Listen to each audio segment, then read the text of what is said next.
예, 오늘은 사도행전 2장 14절에서 36절까지의 말씀으로 변화라는 제목으로 함께 말씀을 나누려고 합니다. 누가복음과 사도행전은 둘 다 누가에 의해 기록되었습니다. 그리고 이 두 성경은 시간적으로도 내용적으로도 연속적으로 이어지는 모습을 보이고 있습니다.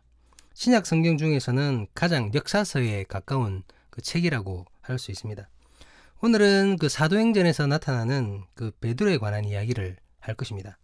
베드로는 신약에서 아주 중요한 인물입니다. 마찬가지로 누가복음과 사도행전 이 두 권의 책에서 아주 중요한 위치를 차지하고 있습니다. 그런데 누가복음과 사도행전을 우리가 이어서 읽어보면 베드로의 모습이 누가복음 후반부 때와 바로 나타나는 그 사도행전 전반부의 모습이 많이 다르다는 것을 알 수 있게 됩니다. 물론 누가복음이 기록되고 곧바로 사도행전이 기록되었다고 볼 수는 없습니다. 그러니까 이제 기록의 그 시간적 간격이 있다라는 말이죠. 그렇기 때문에 그 캐릭터를 표현하는 것에 있어서 변화가 생길 수도 있습니다. 하지만 이제 누가복음과 사도행전은 소설이 아니죠. 만약에 소설이라면은 이런 게 가능한데 누가복음과 사도행전은 소설이 아니잖아요. 앞서 말했듯이 역사서에 가까운 복음서와 행전입니다. 그렇기 때문에 아무런 이유 없이 인물이 변화되지 않을 것이고 또 그렇게 기록해서도 안 됩니다.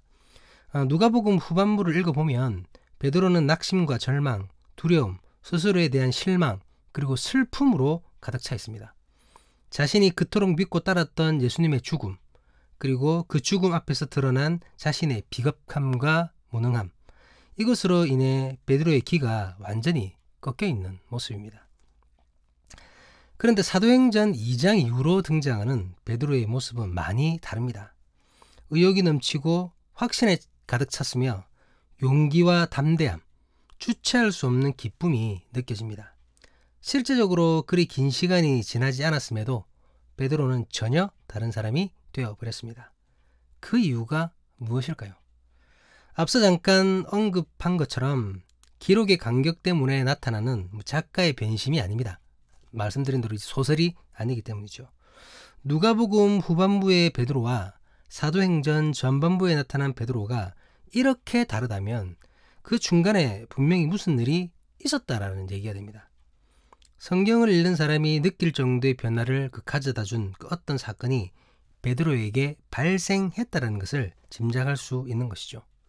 어떤 계기로 인해 베드로의 슬픔이 기쁨으로, 불안이 확신으로, 절망이 희망으로, 두려움이 담대함으로 변화된 것입니다.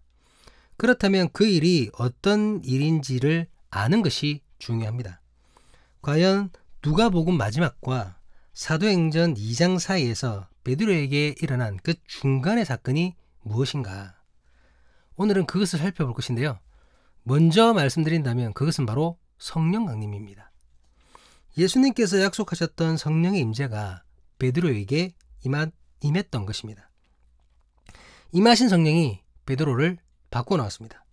베드로뿐만 아니라 베드로와 함께 다락방에서 기도하고 있었던 모든 제자들, 예수님 죽음 이후 실패자로 전락해버린 그 제자들을 완전히 다른 사람으로 만들어 버렸던 것입니다. 성령의 강림은 예수님의 탄생만큼이나 중요한 사건입니다. 천지의 창조로 세상이 시작되면서 하나님과 인간의 역사가 시작되었습니다. 예수님의 탄생으로 구원의 역사가 시작되었습니다. 성령의 강림으로 깨달음과 동행의 역사가 시작된 것입니다. 오늘은 오순절 성령 강림 후에 나타나는 베드로의 변화를 우리는 주목해서 살펴봐야 합니다. 성령 강림 이전 베드로의 모습은 앞서 언급했듯이 낙심과 슬픔에 빠져 있었습니다. 자신의 생계였던 그물을 내어버린 이유가 없어져 버린 것이죠. 앞으로 자신이 해야 할 일, 나아가야 할 목적이 사라져 버렸습니다. 그렇기에 갈 바를 몰라 방황했던 베드로였습니다. 완전한 실패자의 모습이었습니다. 그랬던 베드로가 성령 강림 이후에 놀라운 모습으로 변화한 것입니다. 두려움 때문에 자신의 모든 걸 포기하고 쫓았던 그 예수님을 모른다고 맹세했던 그 베드로가 변화한 것이었습니다. 베드로는 담대함으로 사람들을 향해 말씀을 전합니다. 본문 14절 말씀을 같이 한번 보시도록 하겠습니다. 베드로가 11사도와 함께 서서 소리를 높여 이르되 유대인들과 예루살렘에 사는 모든 사람들아 이 일을 너희로 알게 할 것이니 내 말에 귀를 기울이라. 베드로를 잡아 포박할지도 모를 그 유대인들과 사람들 앞에서 말씀을 전하고 있는 것입니다. 바로 얼마 전까지는 상상할 수도 없는 베드로의 모습입니다. 무서워서 숨어 있었잖아요. 오늘 본문은 성경에 나타나는 베드로의 첫 설교라고 할 수 있습니다. 이 설교에서는 내용도 내용이지만 무엇보다 확신에 찬 베드로의 모습이 그대로 드러납니다. 성령의 임재로 인하여 베드로는 확신으로 가득 찼던 것입니다. 또한 베드로는 성령의 역사를 이해하게 됩니다. 본문 15절 말씀입니다. 때가 제3시니 너희 생각과 같이 이 사람들이 취한 것이 아니라. 예수님의 제자들이 성령을 받아 각국의 언어로 하나님의 큰 일을 말했습니다. 그때 그 모습을 보았던 주변 사람들 중에서 제자들을 향해 술 취했다고 주정하고 있다고 그렇게 조롱했던 사람들이 있었습니다. 그런데 그렇게 조롱했던 이들을 향해서 베드로가 선포하고 있는 것입니다. 결단코 이 사람들이 취한 것이 아니라는 말입니다. 술 취한 것이 아니라는 거예요. 베드로가 성령의 역사를 이해하지 못했다면, 스스로 그 성령의 역사를 직접 체험하지 못했다면 이처럼 담대하고 확신에 찬 모습으로 사람들의 조롱에 대해 반박하지 못했을 것입니다. 자기가 체험했기 때문에 술 취한 게 아니라는 걸 누구보다도 잘 알지 않습니까? 지금 베드로는 확신과 감동으로 충만한 상태입니다. 그리고 말씀을 전하는 것은 성령의 역사를 이해하는 것을 넘어 스스로가 말씀을 깨닫게 됐다는 것이죠. 이해한 거로 끝난 것이 아니라 그 말씀을 이해하고 그리고 그 내면의 뜻을 깨닫게 된 것입니다. 이것은 구약의 말씀, 구약의 예언을 깨닫게 되었다는 말입니다. 본문 16절 말씀입니다. 이는 곧 선지자 요엘을 통하여 말씀하신 것이니 일러스되. 베드로는 본문 16절을 시작으로 21절까지 구약의 요엘 선지자의 예언을 인용하고 있습니다. 그리고 그 말씀을 풀어서 전합니다. 예수님께서 구약의 말씀을 인용하시며 전했을 때도 그것이 무슨 말인지 전혀 이해하지 못했던 베드로였습니다. 그랬던 그가 스스로 깨달음을 얻어 요엘 선지자의 예언을 말하고 있는 것입니다. 그 예언으로 예수 그리스도를 통한 기사와 표적, 하나님의 정하신 뜻을 말하고 있는 것입니다.